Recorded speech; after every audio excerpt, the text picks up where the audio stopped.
เจ้าหน้าที่ปปส.เมืองจันทบุรีนครหลวงเวียงจันทร์สามารถติดตามจับตัวคนหาย1 คนที่ก่อเหตุใส่มีดจี้เอาเงินประชาชนอยู่บ้านโพนสว่างเมืองจันทบุรีภายหลังหลบหนีได้1 วันในวันที่ 4 กันยายน 2019 ที่ผ่านมาหน่วยงานสืบสวนสอบสวนคดีอาญาปปส.เมืองจันทบุรีให้รู้ว่า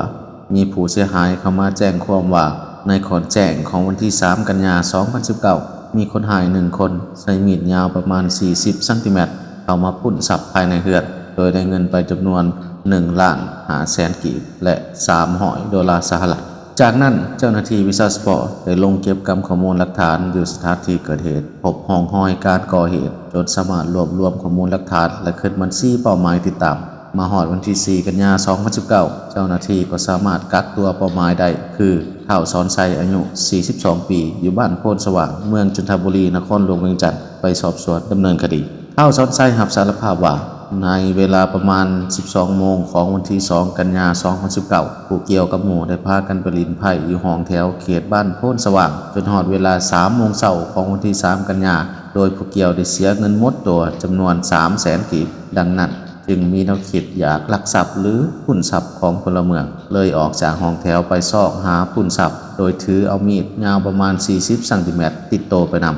ในขณะขี่รถจักรไปตามทางหอมเขตบ้านโพนสว่างนั้นได้เห็นเฮือนวิลาหลังหนึ่งตั้งอยู่แคมทางโดยขางเฮือนเป็นทางหอมหน่อยและมีความมืดผู้เกี่ยวจึงเอารถไปจอดไว้ในหอมดังกล่าวแล้วปีนขึ้นกำแพงเข้าไปในบริเวณเฮือนผ่านการสังเกตอ้อมแอมบริเวณเฮือนดังกล่าวเห็นปองอยู่เทิงประตูเขาทางเฮือนครัวที่เฮ็ดบ่ทันแล้วจึงปีนเข้าปองดังกล่าวและซอกค้นเอาเครื่องของอยู่ภายในห้องโถงได้กระเป๋าพายน้อยสีดำ1 หน่วยจากนั้นได้เข้าไปในห้องนอนที่บ่ได้ล็อกประตูโดยมีผู้หญิงคนหนึ่งนอนอยู่ภายในห้องดังกล่าวและเห็นกระเป๋าน้อยสีแดงตั้งอยู่เทิงโต๊ะข้างเตียงนอนแต่ทันใดนั้นหญิงคนดังกล่าวก็รู้สึกโตเฒ่าสดใสจึงถอยออกมาจากห้องดังกล่าวมารอท่าอยู่เรือนครัวได้ประมาณ5 นาทีเมื่อบ่มีไผออกมาผู้เกี่ยวจึงตัดสินใจเข้าไปในห้องนอนดังกล่าวอีกครั้งหนึ่งแต่หญิงคนนั้นได้ตื่นขึ้นมาเฒ่าสนไซจึงนอนลงข้างเตียงก่อนตัดสินใจลุกขึ้นมาพร้อมทั้งเอามีดที่ถือมานำนั้น